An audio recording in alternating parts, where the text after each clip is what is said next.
Assalamualaikum warahmatullahi wabarakatuh. Bismillahirrahmanirrahim. Alhamdulillahi rabbil alamin. Wassalatu wassalamu ala sayyidina Muhammadin wa ala alihi wa sahbihi ajma'in. Allahumma alimna ma yanfa'una wanfa'na bima 'allamtana wa zidna min karamika ilman ya dzal jalali wal ikram. Allahumma rzuqna fahman nabiyyin wa hifdzal mursalin wa ilhamal malaikatil muqarrabin. Allahumma akhrijna min dhulumatil waham wa akrimna bi nuril ilm wa sahil akhlaqana bil hilm waj'alna mimman yastami'una al-qawla fayattabi'una ahsanah. Wala hawla wala quwwata illa billahil aliyyil azim. Sallallahu ala sayyidina Muhammadin wa ala alihi wa sahbihi ajma'in. Walhamdulillahi rabbil alamin. Amma ba'du. Qala al-muallif rahimahullah wa nafa'ana bi'ulumihi wa ja'alana mukhlisina biqiraatih. Faslun utawi iki iku ana fasal suwiji. Waman utawi sapa wonge iku intaqadha batal apa wuduhe man, barang siapa yang batal wudunya gitu. Haruma mangka haram alaihi ingatase man apa as-sholatu sholat. Pertama sholat. Apakah itu sholat fardu? Bukan cuma tidak sah, tapi haram. Haram itu artinya kalau dikerjakan mendapatkan dosa. Atau sholat sunnah, atau sholat jenazah.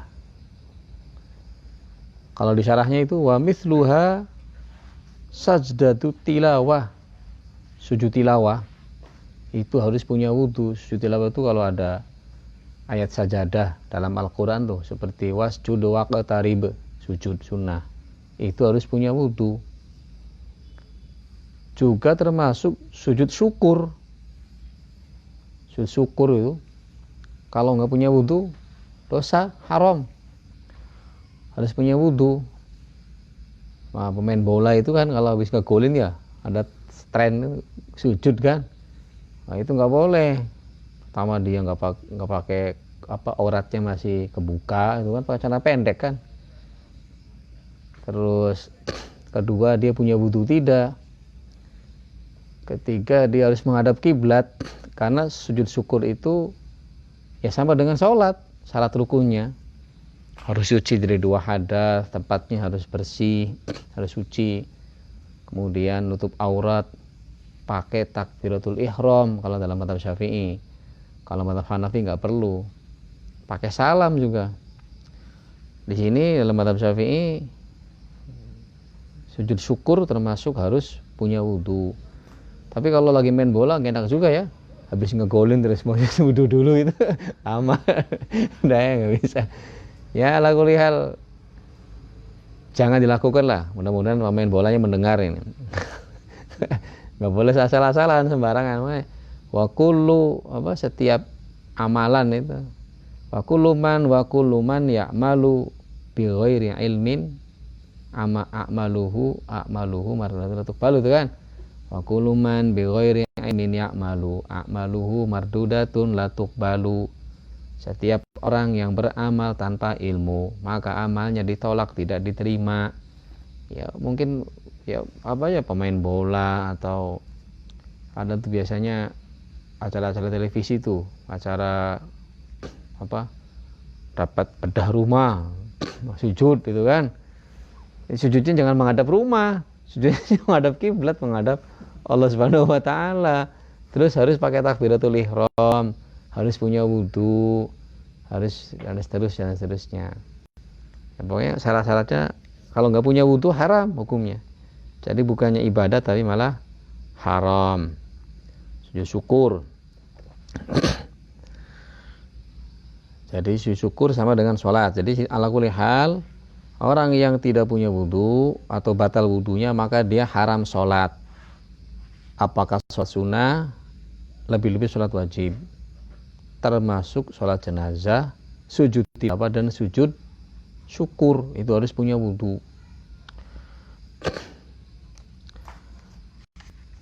Wa tawafu lan tawaf di Makkah sana, di Masjidil Haram, harus punya wudu.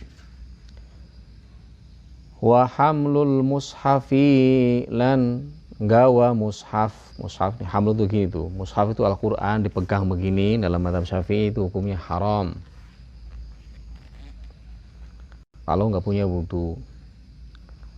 Wa masuhu lan, kalau di mana Jawa gepok itu memegang. Wa masuhu lan gepok mushaf, menyentuh mushaf, itu hukumnya haram.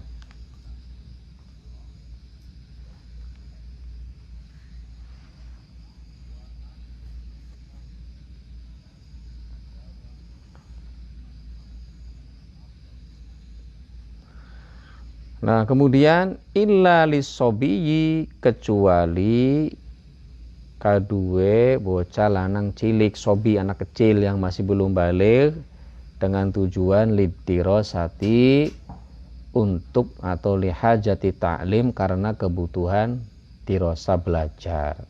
Boleh anak kecil itu. Nah, itu di sini di syarahnya al-mumayyiz ya, yang sudah mumayyiz itu 7 tahun lah. Lihajati ta'lim, untuk kebutuhan belajar.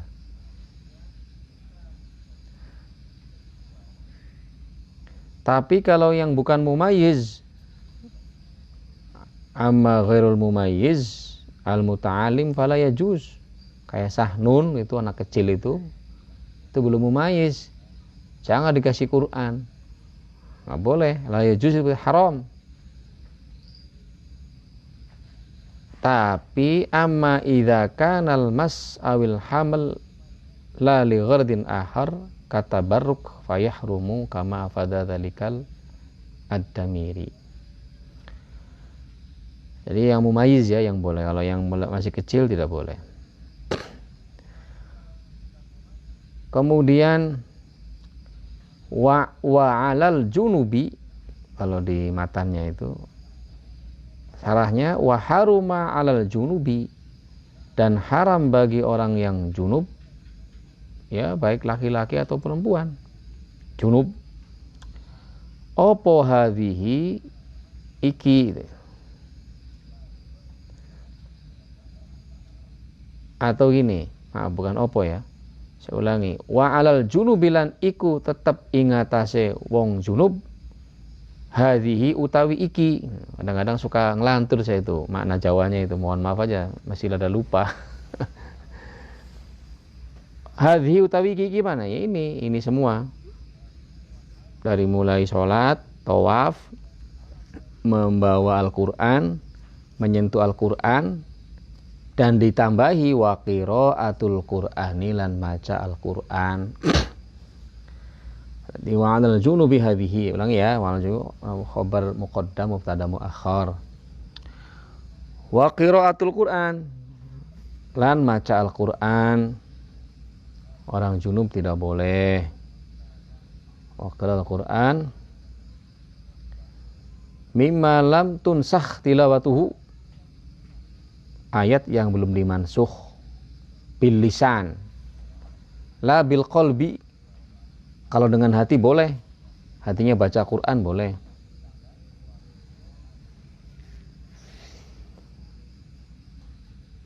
Ditambah lagi wa makasa ya, atau wa muktsu bi ardil masjidi gitu syarahnya. Wa muktsul masjidi lan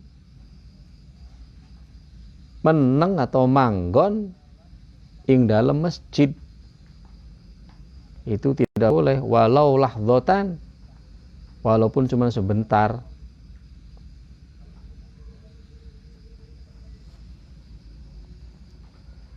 Au jidarohu, nggak boleh juga temboknya itu.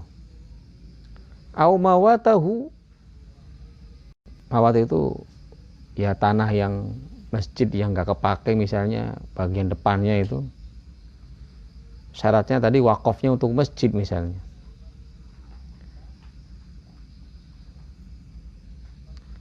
Wallahu a'lam. Atau mawat itu mungkin masjid yang nggak kepake ya maksudnya ya. Au mawatahu, atau masjid yang sudah nggak dipakai seperti di Andalusia itu kan, di Spanyol itu kan dijadiin perpustakaan nasional ya, itu hukumnya masih masjid itu. Jadi kalau kita masuk ke situ sholat tahiyatul masjid dapat pahalanya dan orang junub nggak boleh masuk ke situ walaupun itu sudah dipakai perpustakaan oleh kerajaan Spanyol. Mungkin itu maksudnya mawat ini. Wallahu a'lam.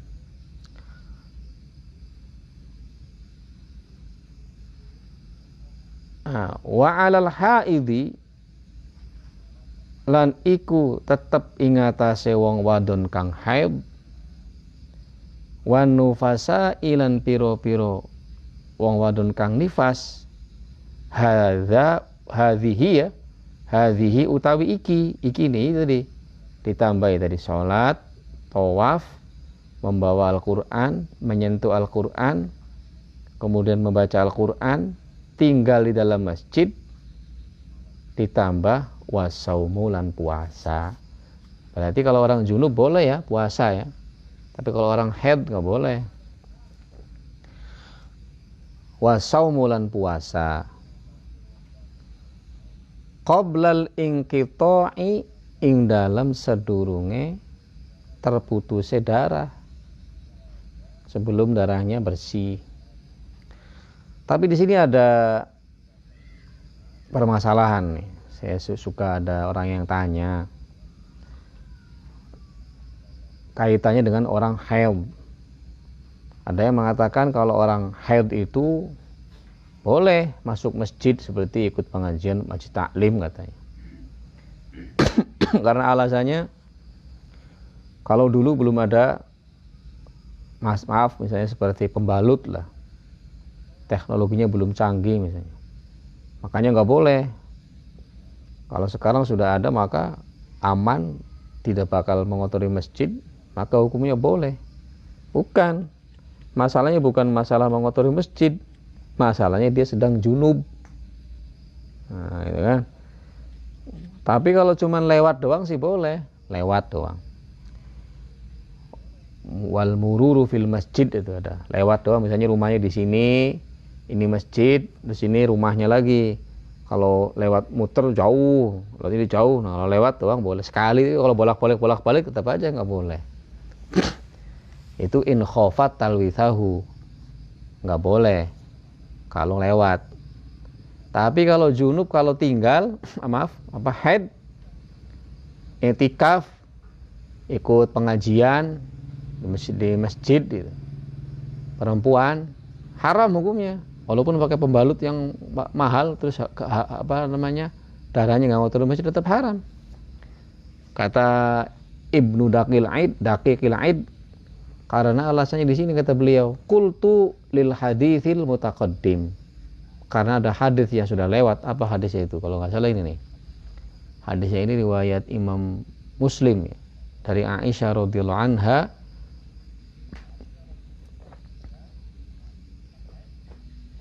Mana sih? Nah ini, dari riwayat Abu Dawud, An Aisyah radhiyallahu anha an Rasulullah sallallahu alaihi wasallam qala la uhillu al masjida li haidin wala li junubin. Ini hadis riwayat Al Imam Abu Dawud nomor 232 dari Sayyidah Aisyah. bahwa baginda Rasulullah Shallallahu Alaihi Wasallam bersabda, la uhillu, saya tidak menghalalkan al masjidah ing masjid, saya tidak halalkan masjid itu lihaidin, bagi orang yang haid, wala li junubin, dan juga bagi orang yang sedang junub. Jelas, walaupun pakai, maksudnya aman, darahnya tidak mengotori masjid atau tidak, dia tidak boleh. Makanya saya sama orang Banten luar biasa. Kiainya itu, ustadznya punya majelis sendiri, karena supaya pengajiannya tidak di masjid untuk ibu-ibu. Dulu saya berpikir, kenapa harus bikin majelis? Kenapa tidak masjidnya aja yang dihidupkan, ya kan? Biar rame. Ternyata saya pikir ulang lagi, ternyata orang Banten itu mengamalkan fikih berarti. Karena ternyata majelis taklim itu yang paling banyak perempuan yang isi. Bapak-bapaknya pada mancing. Sama main karambol, main catur. Ibu-ibunya yang ngaji. Nah, itu kiai-kiai Banten sudah mengantisipasi dari jauh-jauh hari. Makanya kita perhatikan di Banten itu luar biasa. Itu fenomena ini nggak saya temukan di Jawa Tengah. Wallahu alam, saya belum pernah menyaksikan Jawa Tengah atau di Cirebon sekalipun. Kalau di Cirebon biasanya ada musola perempuan. Di Jawa Timur saya juga nggak menyaksikan. Nggak sebanyak di Banten. Di Banten sih hampir setiap ustadz punya majelis sendiri kan. Nah, dulu saya berpikir agak seudon loh. Eman amat ya masjidnya nggak dipakai itu kan. Padahal kan masjid itu kan pusat dakwah, pusat studi, pusat ibadah sebagainya. Ternyata itu masalahnya. Masalahnya orang Banten ngaji fikih soalnya santrinya Syekh Nawawi. Jadi nggak mau. Kalau saya dulu di Jakarta pernah ibu-ibu tuh ngajinya di masjid. Ada ustadznya atau bunyainya itu yang membolehkan, alasannya itu. Alasannya karena sekarang pakai pembalut dan tidak khawatir mengotori masjid. Masalahnya bukan itu. Masalahnya laki-laki juga kan nggak keluar darahnya itu kalau junub. Sama dia juga nggak boleh masuk masjid. Masalahnya dia sedang berhadas besar. Dan karena kata Ibnu Daqiqil Aid tadi, karena ada satu hadis yang jelas baginda Rasulullah SAW melarang. Adalah uhillul masjidah lihaidin wala li junubin. Jelas ya. Jadi wong Banten top berarti Pak Asep. Hebat orang. Coba dilihat kalau berkunjung ke ke kota lain itu. Saya nggak menyaksikan, khususnya Serang ya. Kalau Serang itu dari mulai setiap rumah ustadz dinyapa, saya lihat ada. Di sini juga ada majelisnya. Bahkan ada yang dekat masjid di kampung sebelah itu. Mana? Setelah nyapa itu apa namanya? Cibogo. Nah, itu kan ada masjidnya, ada majelisnya. Majelisnya beda. Enggak sama dengan masjid. Pengajian di masjid. Kalau di Jakarta enggak. Di Jakarta ya pengajian di masjid itu. Makanya dulu saya salut sama Profesor Doktor siapa? Asyafi'iyah itu. Rektor Asyafi'iyah itu siapa, yang perempuan itu yang sudah meninggal, pernah jadi menteri itu. Itu beliau kalau ngaji yang perempuan itu nggak boleh di dalam masjid kalau yang haid. Kalau yang haid di luar masjid. Siapa namanya lupa saya. Di Bekasi itu di Pondok Gede. Perempuan itu Profesor Doktor siapa namanya? Pernah jadi menteri itu. Anaknya apa ya itu dari Asyafi'iyah itu. Asyafi'iyah Pondok Gede itu. Itu kalau ngaji, beliau kan sudah sepuh ya, wanita. Beliau ngaji di masjid. Jadi guru-gurunya, santrinya, dosen-dosennya semua suruh ngaji itu. Kalau hari Rabu pagi itu. Nah, kalau yang perempuan yang haid di luar, nggak boleh masuk. Berarti itu pintar ngaji fikih, berarti diamalin ilmunya. Syafi'i. Saya kira Hanafi juga sama kayaknya, nggak boleh. Atau mungkin ittifaq itu, bil ittifaq. Tapi nggak tahu kalau mazhab yang baru itu mazhab siapa itu, mazhab yang membolehkan. Tapi itu nggak benar ya, itu tidak dibenarkan. Jadi ihtiraman sama masjid, itu Baitullah. Jadi masalahnya bukan masalah darah, saya ulangi, itu masalahnya karena dia sedang berjunub, berhadas besar. Tuti alawiyah, iya. Oh, ketemu. Pak Google lihat, langsung ketemu. Profesor Dokter Tuti Alawiyah, iya. Beliau itu nyai, profesor, dokter, perempuan, tapi ya tadi mengamalkan fikih Syafi'i tegas. Ya, memang dia yayasannya yayasan Asy-Syafi'iyah. Dia mengamalkan mazhab Syafi'i. Wallahu a'lam. Nah, kalau orang haid sama nifas, ini semua tadi nggak boleh. Sholat, tawaf, membawa Al-Quran, menyentuh Al-Quran, baca Quran, kecuali baca Quran yang sudah dipakai zikir ya, seperti ayat kursi, nggak apa-apa itu. Kemudian ada orang meninggal, innalillahi wa inna ilaihi raji'un, itu Al-Quran tuh. Tapi niatnya bukan niat baca Quran, niatnya niat doa, itu nggak masalah. Niatnya zikri. Kalau orang haid sama nifas ditambah lagi selain tadi itu, yaitu puasa haram. Qoblal ingkita ing dalam sadurunge terputuse darah. Bil ijma ini. Bil ijma. Iya. Tapi dia wajib mengqadha puasanya. Bi khilafis salat, lain hanya dengan salat. Kalau sholat kemarin itu ya, kalau bersihnya asar, berarti zuhurnya wajib diqadha. Kalau bersihnya isya, maghribnya wajib diqadha. Nah ini watamkinu wasaumu watamkinu zauji. Watamkinu zauji itu maknanya al-mubasyarah, maksud tamkin itu jima. Watamkinu zauji lan jima dengan suami, nggak boleh sebelum darahnya bersih.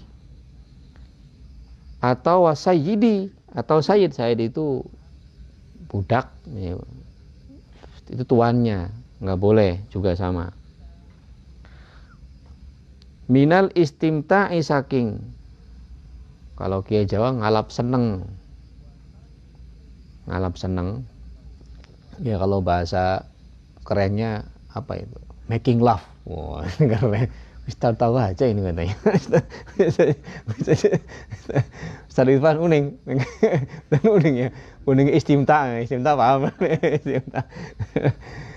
Nah, minal istimta'i saking istimta bima kelawan barang baina surrotia kang ing dalem antarane pusre zauj atau maaf mar'ah warukbatiha lan dengkule mar'ah qoblal husli ing dalam sedurunge adus. Jadi walaupun sudah bersih, tapi kalau belum mandi dalam mazhab Syafi'i tetap tidak boleh. Wallahu a'lam. Jelas ya masalah ini? Ada yang tadi dari masalah orang yang batal wudunya sama orang yang junub, ini sangat singkat ya di Sulamut Taufik ini. Faslun, qala al-mu'allif faslun. Utawi iki ku ana fasal suwiji. Wa min syuruti sholati lan iku setengah saking piro-piro syarate salat. Iku at-taharatu utawi suci. Berarti wa min lan iku setengah saking at-taharatu utawi suci. Anin najasati saking najis. Fil badani ing dalem badane, wa thawbi atawa klambine, wal makani atawa tempate, wal mahmuli lan kang di asal mana mahmul kang digotong, wal mahmuli lahu lan kang digotong. Maksudnya seperti apa ya? Sorban, Fa in laqa maka lamun nemuni ya metui ya hu ing mahmul atau saub ya opo najisun najis, oh maaf ini fa in di belakang. Fa in laqa maka lamun metui atau nempel lah tumibo ya. Hu ing wong ya opo najisun najis aulaqo atawa metui opo najis thiyabahu ing klambine wong au mahmulahu atawa kang dinggo wong batolat maka batal opo sholatu sholate wong illa kecuali ayul qiya nyenta langsung nguncalaken sapa wong hu ing najis halan ing dalam seketika. Caranya digebres ya, bukan diambil itu. Misalnya ada kotoran cicak kesini, digituin tuh, bukan diambil terus dibuang. Kalau diambil dibuang batal. Halal langsung. Halal seketika itu juga gitu. Nah, di sini ada di sana saya bacain. Bisur'atin qabla mudi aqalli tumakninati sholat. Cepatnya, dengan cepat, jangan sampai selama aqallu tumakninah, yaitu membaca subhanallah. Berarti langsung begitu ada seketika dibuang.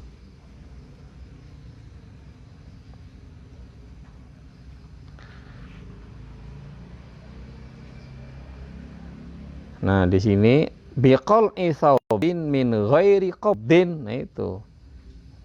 Biqal ithobin dengan kolon sebenarnya nyabut ngebres baju lah. Min ghairi qabdin dengan tanpa digegam wala hamlin lahu wala hamai juga tidak diangkat. Sawaun kana ratban au yabisan, apakah itu najisnya basah atau kering. Au bi nafdhihi, atau dengan dinafad. Nafad itu apa ya? Ditiup ya, atau digebres gitu ya, gitu kira-kira. Nafad itu gini, min dzalika min ghairi dzalika itu idza kana yabisan, kalau kering boleh digini. Tapi yang nggak boleh itu diambil, dibuang. Wallahu a'lam. Wallahu a'lam.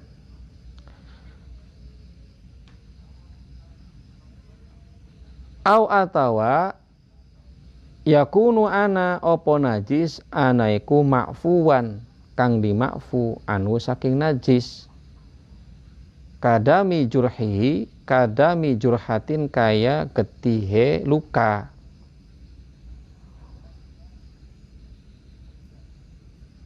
fala tabtul maka ora batal salate. Kenapa? Karena li umumil balwa. Tidak, kayak misalnya ada jerawatnya kecil di sini nih, pecah sedikit itu, nggak masalah, makfu.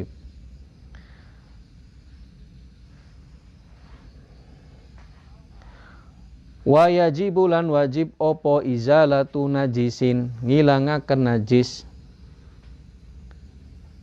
Lam yufa anhu, lam yufa kang ora dimakfu anhu saking najis, opo anu saking najis ya. Bi izalatil aini kelawan ngilangaken aine najis mintok min saking rasa walaunin lan warna warihin lan mambu. Itu kalau najis ainiyah. Bilma ilmu tohiri kelawan banyu al mutohiri kang nyuci mensucikan, suci mensucikan. Itu kalau najis ainiyah. Wal hukmiyatu utawi najis hukmiyah. Jadi kalau najis ainiyah itu substansi najisnya itu masih ada. Kalau ada kotoran ayam misalnya, ada wujudnya, itu ainiyah. Caranya dibikin najis hukmiyah dulu, dibuang ainnya itu, dibuang substansinya, dibuang sampai hilang warna, rasa dan bau. Berarti sudah berubah menjadi najis hukmiyah, baru disiram pakai air sekali. Nah, wal hukmiyatu utawi najis hukmiyah iku bijaril ma'i kelawan ngilihaken banyu alaiha ingatase najis hukmiyah. Cukup sekali aja kalau najis hukmiyah itu. Cukup sekali selesai, tapi dibuang dulu. Cukup sekali udah cukup. Nah, kalau najis yang mughaladzah wal kalbiyatu utawi najis asu, najis kalbiyah, najis mughaladzah iku bi ghusliha kalawan basuh najis kalbiyah sab'an kelawan ping pitu. Ihdahuna utawi salah siji pitu iku mamzujatun dicampuri biturabi kelawan lebu atau huri kang suci mensucikan wal muzilati ya biturabi tuhuri wal muzilati kang ngilangaken lil aini maring aine najis. Ya, pendapat ulama baru ada mengatakan cukup dengan sabun misalnya. Kalau kita dalam mazhab Syafi'i tetap harus menggunakan debu. Nah, saya pernah ngaji dulu, katanya ya tadi itu enzim yang ada di liur anjing sama babi itu cepat hilangnya kalau dengan debu tadi. Wallahu a'lam. Itu harus tanya ke dokter itu yang ahli apa tuh, ilmu apa? Kimia namanya, kimia ya. Kaitan dengan kimia apa fisik kimia namanya? Wallahu a'lam. Ala kulli dicampur dengan debu yang suci dan bisa menghilangkan ainin najasa. Pertama ya, jadi yang satu gayung itu dicampur debu, kemudian disiramkan ke bagian yang kena asu itu atau babi, baru yang 6 kalinya yang bersih air. Wa in ta'addadat, apa itu? Wa in ta'addadat, Allahumma shalli ala sayyidina Muhammad.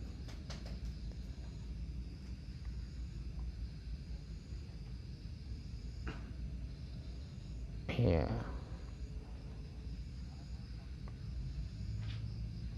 Wa in ta'addadat lan lamun kawilangan masih berkali-kali opo najis kalbiyah ya fahiya wahidatun, gitu loh.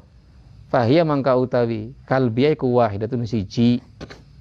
Jadi misalnya asunya itu nyiumnya di sininya berkali-kali gitu, dihitung satu tetap aja, kecuali beda ke tempat lain.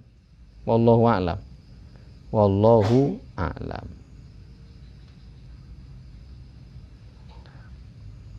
Kemudian wa yushtaratu lan den syarataken fi tathhiri najasat itu, bahwa mencucinya itu dianggap bersih apa wurudul ma'i tumek milih banyu, mengalir airnya, apa wurudul ma'i milih banyu ingkana lamun ana apa banyu ana iku qalilan banyu sithik.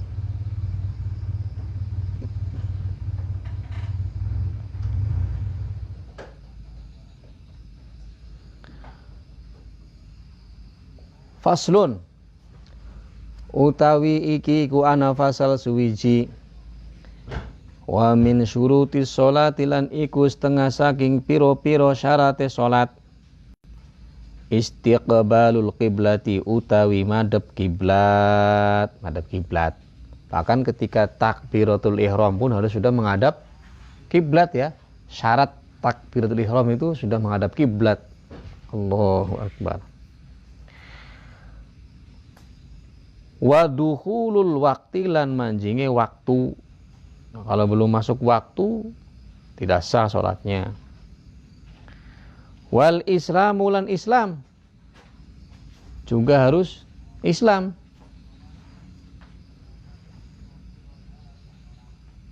Harus Islam.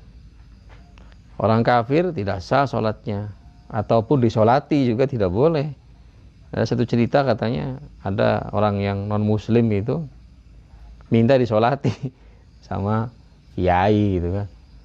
Tapi kiai itu kan nggak boleh, bilang nggak boleh. Ya udah nggak apa-apa katanya kalau nggak salah. Sebelum waktu sholat ceritanya. Akhirnya jenazahnya itu ditaruh di belakang. Jenazah itu ditaruh di belakang.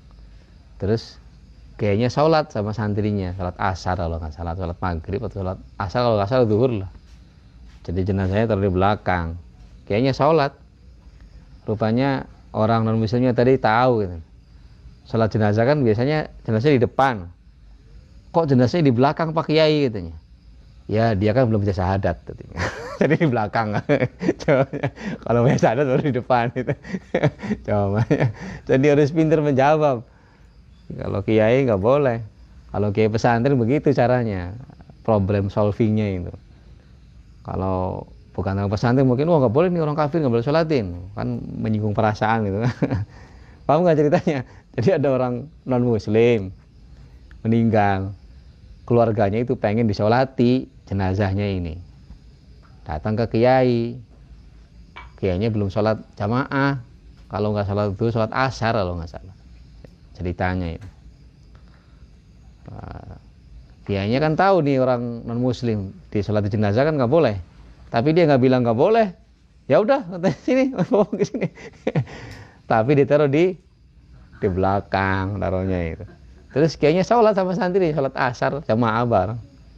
Udah selesai, yang punya mayatnya ini tanya, karena dia kritis kayaknya kan. Sholat jenazah kan biasanya di depan mayatnya, yang di belakang. Yai, kok di belakang mayatnya? Ya, dijawab sama kiai, dia belum syahadat. Kalau sudah syahadat baru di depan. Oh gitu, paham? Itu caranya begitu. Tidak menyinggung, tidak menyakiti, masuk akal. Itu kayaknya begitu. Kalau orang pesantren itu cara menghadapi situasi sulit itu kan suatu sulit itu.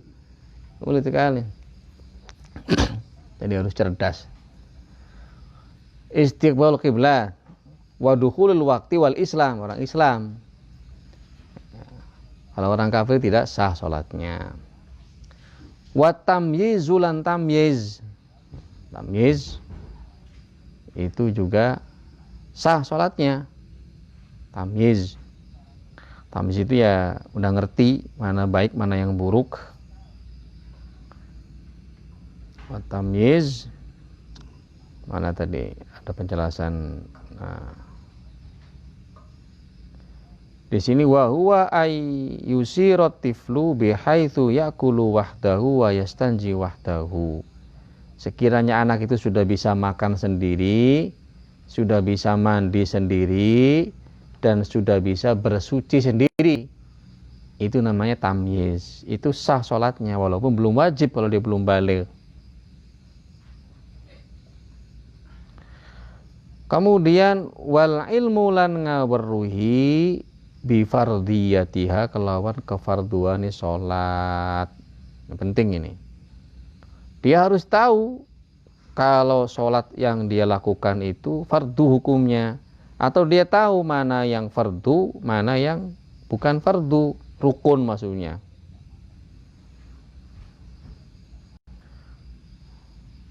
Di sini sarahnya al-ilmu bi kauniha fardhan fi sholatil mafruḍah wal fardu ma yuthabu fa'iluhu imtithalan wa yu'aqabu bi masyiatillahi ta'ala tarikahu. Apakah itu orang alim? Tentu lebih-lebih, atau orang awam. Dia harus tahu kalau yang dia lakukan itu sholat fardu.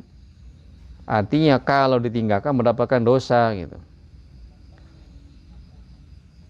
Kalau orang awam misalnya fal ami huwa ma lam yusmil fi syai'an ya tadi bil baqi. Nah. Kemudian yang berikutnya, dia harus tahu yang dia lakukan adalah sholat itu hukumnya wajib. Nah, ini juga penting nih. Wa alla ya'taqida lan nyenta ora nekadaken sapa wong fardhon ing kefarduan suwiji min furudiha saking piro-piro fardune salat nekadaken sunatan ing sunnah. Juga tidak boleh meyakini salah satu yang rukun, yang fardu sebagai yang sunnah. Wallahu a'lam. Seperti misalnya ini kayaknya kritik terhadap Hanafi ini kalau nggak salah ya. Saya belum baca lagi kitab fikih Hanafinya.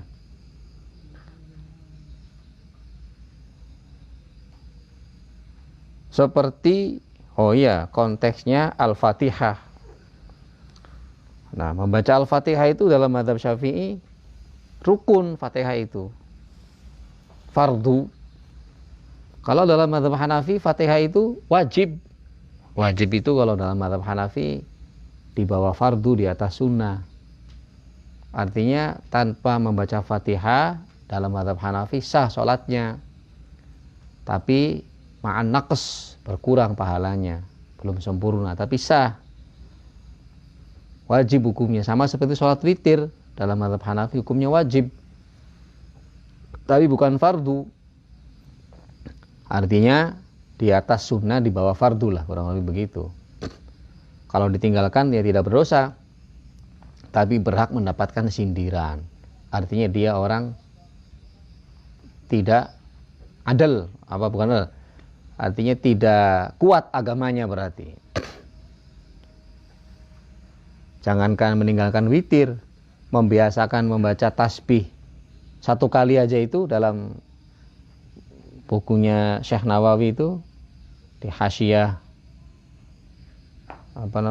Takrib itu gugur kesaksiannya itu, adalah tuhu, keadilannya gugur. Yang biasa tasbih 3 kali dia bayar sekali ketika ruku, subhanallah, alhamdulillah, tanpa ada uzur. Apalagi meninggalkan sholat witir. Nah, kalau orang itu meyakini, ini kritik sama Hanafi, karena Hanafi mengatakan itu bukan rukun. Kalau kita enggak, tanpa membaca Fatihah tidak sah sholatnya. Kok bisa begitu? Ya itu, kalau Hanafi itu faqra'u ma tayassara minal Qur'an, itu dalilnya. Pakai nasnya Al-Qur'an, qat'iyud dilalah. Itu baru fardu. Qat itu ya pasti hukumnya, Al-Qur'an rujukannya, qat'iyud dilalah. Kalau fardu itu dhanniyud dilalah, seperti hadis. Nah, itu kan kalau hadis itu kan dhanniyud dilalah, bukan qat'iyud dilalah. Jadi dia wajib. Ya persamaan kita fardu dengan wajib itu, kalau mazhab Syafi'i itu kan secara umum kalau dibilang fardu ya berarti wajib. Kecuali dalam bidang haji. Dalam masalah haji. Haji itu antara fardu sama wajib beda. Rukun sama wajib itu. Kalau rukun itu ya seperti ihram, wukuf di Arafah, kemudian tawaf ifadah, kemudian sa'i, kemudian tahallul. Itu haji itu yang rukun. Kalau yang wajibnya mabit di Mina, mabit di Musdalifah. Kalau yang rukun nggak boleh ditinggalin, harus dikerjakan. Kalau yang wajib boleh ditinggal, tapi diganti dengan am. Nah, itu bedanya antara rukun dengan wajib di haji. Tapi kalau di Hanafi semua sholat ada fardu, ada rukun dan seterusnya. Makanya di sini ditegaskan wa alla ya'taqida fardun min furudiha sunatan. Tidak boleh menganggap salah satu kefarduan dari kefarduan sholat seperti Fatihah sunnatan ing sunnah. Berarti harus ngaji kan? Harus tahu mana yang rukun, mana yang sunnah.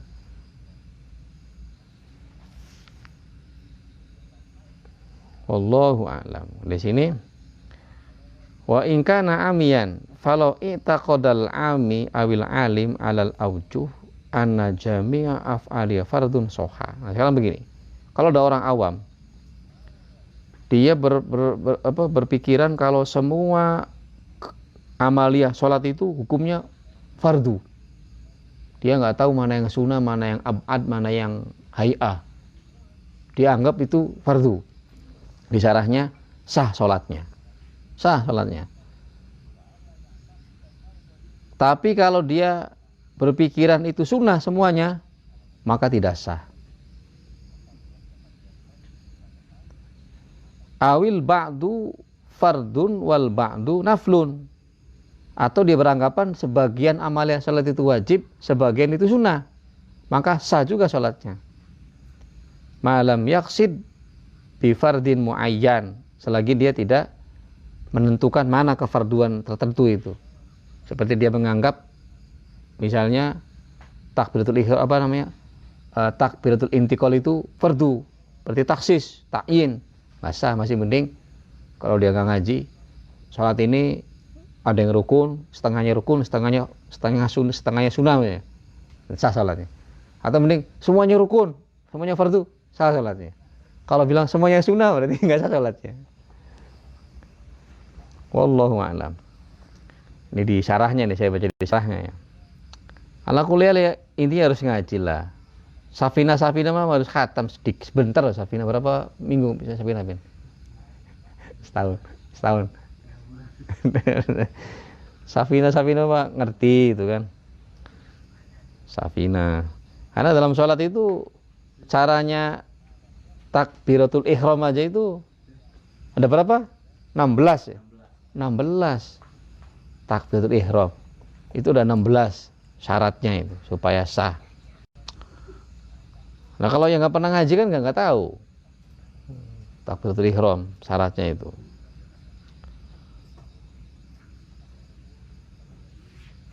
Kemudian wasitru lan nutupi bima kelawan barang, nutupi aurat maksudnya.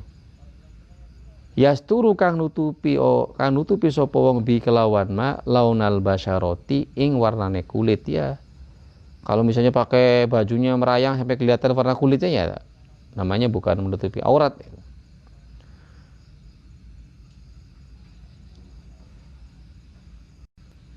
Li jami'il badanil hurrati maring sekabehane badane wong wadon kang merdeka.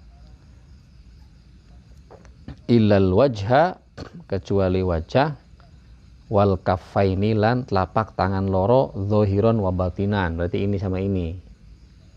Ini sama ini enggak bukan aurat, ini harus dibuka kalau dalam sholat yang perempuan. Tapi kurang baik juga kalau perempuan yang pakai bajunya segini terus dia ini kan begini tuh. Ini kalau takbir itu kan ketarik ini itu kan kelihatan. Ya nggak boleh, nggak sah. Ya makanya mukena itu yang rancangnya itu kayaknya waliullah itu. Karena mukena itu kalau saya perhatikan nggak ada itu di Arab, nggak ada di India, nggak ada. Yang pakai mukena itu cuma orang Indonesia itu.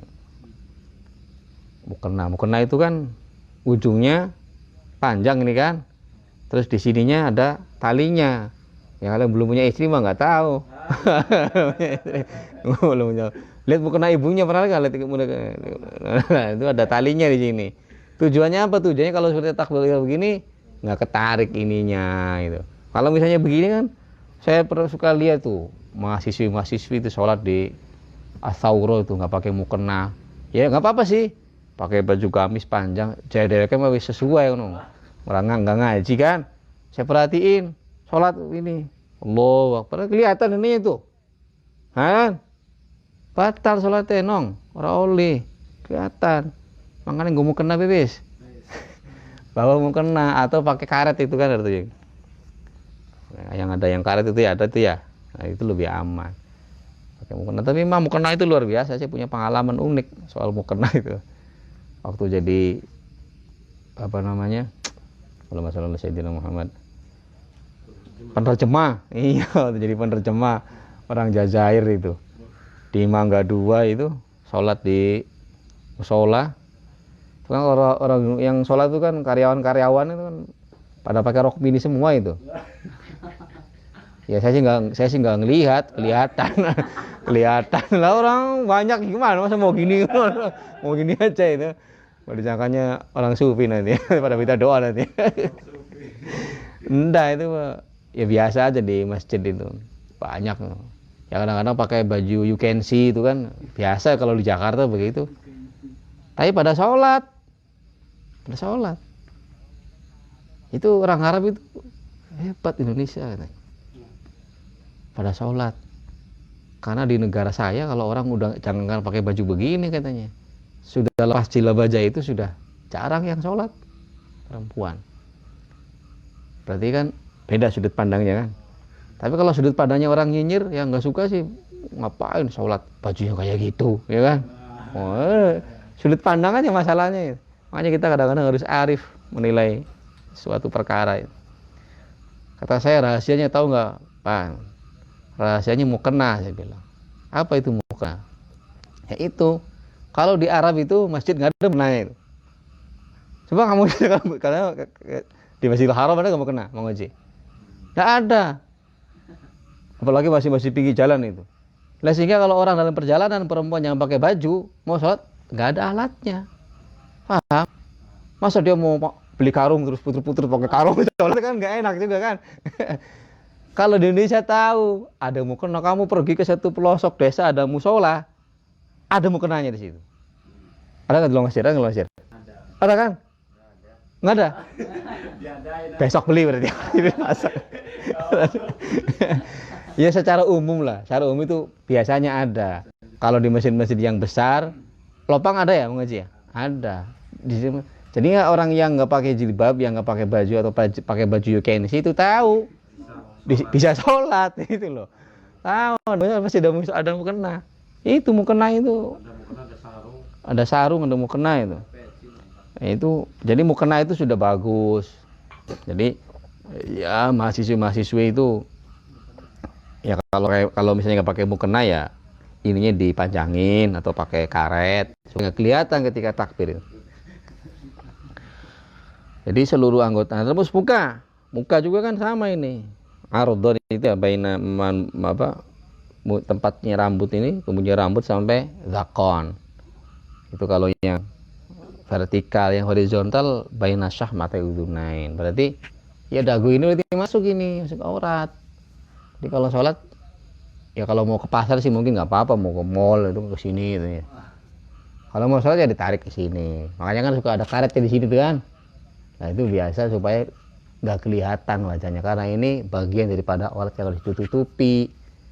Nah kalau mau belanja ke mall atau kemana itu ya nggak boleh juga sih kelihatan aurat, tapi kan bukan ada kaitannya dengan sholat. Nah wajah sama kafain. Wasitru ma baina surrati war rukbati, lan nutupi barang baina surrati kang ing dalem antarane pusar war rukbati lan dengkul lidzakari kadhe wong lanang wal amati lan wong wadon budak. Itu batas minimal. Tapi prakteknya nggak ada begini. Budak perempuan itu memang auratnya baina surra wa rukbah. Itu kalau sesama perempuan. Tapi kalau di situnya ada laki-laki ya tetap wajib ditutupi semua. Ya sama juga laki-laki baina surra wa rukbah. Prakteknya kan walaupun sendirian gitu, kita di rumah sholat pakai enggak. Iya, nggak enak rasanya kan? Nggak enak. Berarti kita masih beriman kepada Allah itu. Alhamdulillah masih ada sinyalnya walaupun sedikit. Nah, mingkulil jawanibi saking saben-saben arah, namanya dari depan, dari samping, depan, kiri belakang itu nggak kelihatan auratnya gitu loh. Lal asfal, ora dari bawah. Kalau dari bawah sih nggak masalah, kayak pakai sarung itu kan kelihatan tuh. Loh, kelihatan. Konteksnya kapan? Konteksnya ketika sujud. Nggak apa-apa. Kalau lagi sujud kelihatan dengkulnya udah tuh. Lagi juga ngapain orang sujud kamu gini-gini. Nggak boleh. Tapi kalau kelihatan memang kalau sholatnya di masjid, kan posisi masjid itu kan tinggi itu kan ya. Nah kalau orang yang dari dua masjid yang sholatnya dari depan sana, lagi sujud memang kelihatan, nggak masalah. Ada di syarahnya ini. Di syarahnya az-zalil yang paling bawah, wa in ru'ya dzalika, walaupun itu terlihat bil fi'li ketika melakukan sujud misalnya pekerjaan hala sujudihi ketika dia sedang sujud. Jadi kalau sedang sujud kan bolong tuh, terus kelihatan nggak masalah. Nah terus posisi sujud itu kakinya jangan dirapetin gini loh, menggang begini satu jengkal. Jadi satu jengkal begini nih. Orang-orang banyak ditutupin karena mungkin dia takut kelihatan kan, pakai sarung nggak pakai kolor, lihatin dia ditutupin gini. Berarti tahu dia pakai celana. Enggak apa-apa. Boleh. Salah. Jadi sejengkal ya. Jadi antara telapak kaki dua tuh. Kan kalau jempolnya kan gini tuh ya. Gitu tuh. Nah, itu kan ada orang yang dirapit begini kan. Nah, itu yang benar menurut mazhab Syafi'i ini kan. Tahu kalau mazhab lain sih itu adalah satu jengkal segini. Jadi bukan dirapin begini kakinya tuh ya. Antara jempol dengan jempol. Nah, jangan diginiin. Tapi dilebarin satu jengkal. Kelihatan Ustaz. Ya nggak apa-apa. Boleh. Dalilnya Sulaimul Taufik. Ada kita Sulaimul Taufik. Sulaimul Taufik ada ini. Halaman 27, pojok paling bawah tuh. Udah kelihatan. Nah, kok nggak pakai hadis ya? Ya cukup ini. Ada hadisnya ini. Hadisnya ya anak tanya sama Syekh Nawawi kalau ketemu. Nah, jadi pendapat ulama apalagi seperti Syekh Nawawi itu dalil bagi orang awam. Saya baca bukunya Profesor Dr. Mustafa Zarqo itu Madhabul Ami, madhabnya orang awam. Siapa? Mufti baladihi, kiai setempatnya. Oh, itu kan iya. Ya itu pastinya. Jangan kamu tinggal di Serang pakai madhabnya madhab Maliki yang di Saudi sana. Ya nggak sama, bikin masalah itu, bikin kisruh. Silakan baca tuh bukunya Dr. Mustafa Zarqo. Jadi zaman dulu begitu etikanya, bahwa mazhabnya orang awam seperti kita itu ya kiai lokalnya itu. Kiai lokal kita di sini siapa? Ya Syekh Nawawi, kitabnya Safina, Takrib, Sulaimul Taufik. Itu mazhab orang awam, mufti baladi. Mazhabul awam atau mazhabul ami, mazhabnya orang awam adalah mufti baladi, kiai setempatnya. Kalau ada kiainya. Kalau nggak ada kiainya ya kiai sebelahnya itu kecamatan. Ya maksudnya itu ulama lokalnya lah. Ya Syekh Nawawi ini sudah di atas mufti derajatnya, dan dia ditulis kitab-kitabnya banyak, pemikiran-pemikiran beliau banyak, ditulis kitab-kitabnya banyak sekali. Sudah cukup jadi dalil bagi kita orang awam khususnya. Jadi kalau pesantren kan paling enak. Dalilnya apa? Kitab ini, dah cukup selesai. Dalil apa? Itu untuk orang awam. Kecuali kita kalau mau mengkaji lebih dalam lagi, ya boleh buka kitab-kitab yang besar. Cuma kan harus ngerti, kan tahu sendiri ya. Harus ngerti huruf ma'ani, harus ngerti. Kalau yang ngaji nahwu baru ngerti. Oh berat ya ternyata ngomong hadis, ngomong ini segala macam. Tapi kalau belum pernah ngaji bahasa Arab yang nggak ngerti, hambar. Dikiranya cukup aja buku terjemahan hadis itu. Iya, disangkanya cukup, nggak cukup. Terus faslun jam berapa? 9 lebih, cukuplah. Wallahu a'lam bishawab. Shallallahu ala sayyidina Muhammadin wa ala alihi wa sahbihi wa baraka wasallam. Walhamdulillahirabbil alamin. Assalamualaikum warahmatullahi wabarakatuh.